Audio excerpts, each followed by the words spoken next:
গোপীনাথ দাস নামে এক পণ্ডিত ছিলেন। গোপীনাথ ছিলেন অত্যন্ত শ্রেষ্ঠ এক কৃষ্ণভক্ত। একদিন তার মনে প্রবল এক ইচ্ছা জাগল, তিনি কৃষ্ণের জন্য ফুল দিয়ে তৈরি একটি সুন্দর বাড়ি নির্মাণ করবেন। এই উদ্দেশ্যে তিনি মথুরায় গেলেন। সেখানে ফুলের বাজার ছিল অত্যন্ত চমৎকার। বাজারের এক জায়গায় তিনি দেখলেন একটি দোকানে অসাধারণ সুন্দর গোলাপি রঙের গোলাপ বিক্রি হচ্ছে। গোপীনাথ সেই ফুলগুলো খুব পছন্দ করলেন এবং দাম দর করতে শুরু করলেন। ঠিক সেই সময়ই সেই বাজারে আকবরের এক মন্ত্রী ঘুরছিলেন। আকবর তাকে বলেছিলেন, ফুল নিয়ে এসো, আমার প্রাসাদ সাজাতে হবে। হঠাৎ মন্ত্রীর নজরও পড়ল সেই গোলাপগুলোর ওপর। তিনি ফুলওয়ালাকে বললেন, এই গোলাপগুলো আমি নেব, এগুলো আমাকে দাও। ফুলওয়ালা বলল, মহারাজ, এই ফুলগুলো আগেই এই পণ্ডিতমশাই নিয়েছেন। মন্ত্রী বললেন, আমি দ্বিগুণ দাম দেব। তখন গোপীনাথ বললেন, ভাই, আমি তো আগেই ফুলের দাম ঠিক করে রেখেছি, এখন টাকা বাড়িয়ে আবার কেনা ঠিক নয়। মন্ত্রী রেগে গিয়ে বললেন, জানো আমি কে? আমি এই দেশের বাদশাহের মন্ত্রী। পণ্ডিতজি একটু চমকে গেলেন। তারপর মৃদু হেসে বললেন, শুধু এক ছোট রাজার মন্ত্রী, কিন্তু জানেন আমি কার দাস? আমি সেই রাজাধিরাজ শ্রীকৃষ্ণের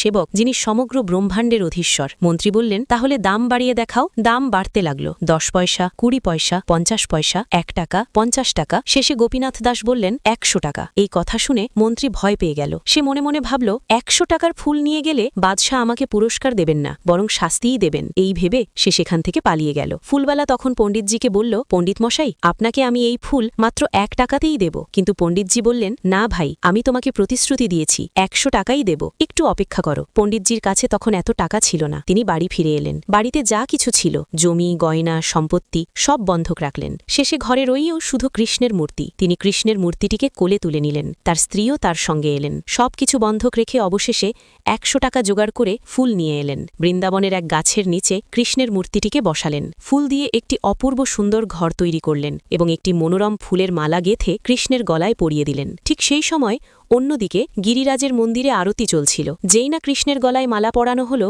আরতির মাঝখানেই দেখা গেল কৃষ্ণের মাথা ধীরে ধীরে নিচু হয়ে গেল। চোখ থেকে টপটপ করে অশ্রু ঝরতে লাগল। আরতি থেমে গেল। মন্দিরে উপস্থিত সবাই বিস্ময়ে স্তব্ধ হয়ে গেল। তখন কৃষ্ণ বললেন, আমি ত্রিলোকের ভার বহন করি, আমি কৃষ্ণ, কিন্তু আমার ভক্ত যে নিজের সর্বস্ব বন্ধক রেখে আমাকে ফুলের মালা দিয়েছে, তার সেই মালার ভার আমি বহন করতে পারছি না। মন্দিরের পুরোহিত সঙ্গে সঙ্গে তার শিষ্যদের বললেন, এই ভক্তকে খুঁজে বের করো। সবাই ছুটে গেল। সবার সহযোগিতায় গোপীনাথ দাসের সমস্ত ঋণ শোধ করা হলো। তার জমি, গয়না, সম্পত্তি সব ফিরিয়ে দেওয়া হলো। তাকে মন্দিরে আনা হলো। পুরোহিত কৃষ্ণের গলা থেকে সেই মালা খুলে গোপীনাথ দাসের গলায় পরিয়ে দিলেন। ঠিক সেই মুহূর্তেই কৃষ্ণের মূর্তি আবার সোজা হয়ে গেল। চোখের জল থেমে গেল। মুখে ফুটে উঠল গভীর প্রশান্তির হাসি। মন্দির জুড়ে নেমে এলো এক অপার্থিব নীরবতা। সেই নীরবতার মধ্যেই যেন সকলের হৃদয়ে স্পষ্ট হয়ে উঠল এই সত্য, ভক্ত যখন নিজের সবকিছু উৎসর্গ করে দেয়, তখন ভগবান নিজেই তার দায়িত্ব গ্রহণ করেন। জয় শ্রীকৃষ্ণ।